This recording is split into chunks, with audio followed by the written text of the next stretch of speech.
Hello champions and future champions, hello ChessMood family. Gabuzyan is here with you and we're beginning our daily lesson. Today we have a topic of protecting our bishop located on e3 square from knight's attack through g4 with f3 move. To show you some details, let's take a look at the opening position after d4 knight f6, c4, g6, knight c3. This is going to king's Indian with bishop g7 and e4. Here, after d6, white has a variation when they are playing f3 move. Idea of this is the following, that in future, when white's bishop goes to e3 square, it can never be bothered with knight g4. Bishop is getting a nice position, and this is an option in the opening. At the beginning, there are few other variations that with f3 move, white is going to protect the bishop. Let's take a look at them as well. For example, white can play e4, c5, knight f3, this is Sicilian, and after d6, there is very typical option of f3 move in dragon variation. d4, takes knight d4, knight f6, knight c3 and g6. Here white goes bishop e3. At the moment, going knight g4 and bothering this bishop is not an option because of concrete reason. You can pause the video and find why knight g4 is not working.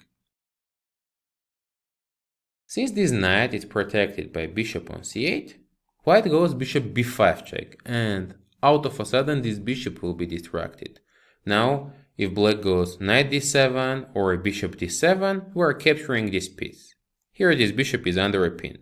Otherwise, after check, black has to play knight c6, which is losing even more material. We can take, pawn takes, bishop c6 check, now this rook is hanging as well. And that's the reason. After bishop e3, black cannot go knight g4 right away, plays bishop g7. Since already they have f8 square, black may consider playing knight g4 move in some positions. White plays f3, which is one of the main moves, preventing this threat, and playing dragon variation. Another time, we're seeing how f3 is a good decision, keeping safety of the bishop. What are we going to watch in today's daily lessons?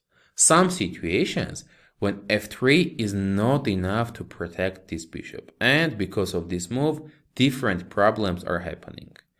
Let me now show you another position from accelerated dragon variation. This is the opening position of accelerated dragon, and what's the difference? That in the opening black is not playing d6 move. Now, in the same spot, if white goes f3, and after castle plays bishop c4, suddenly white's having big problems. Black goes now queen b6, attacking pawn on b2, and if bishop b3, there is knight e4 idea. All of this is very deeply described in ChessMood courses about accelerated dragon. So instead of diving deeper, we can just see that at this moment, if white takes back the knight on e4, the other one on d4 is hanging. Black is staying with an extra material. Otherwise, after knight e4 move, white is not having good options, and it's leading to a bad position. Let's now go ahead, and in next example we will see some middle game situations when protecting bishop with f3 move is not an option as well.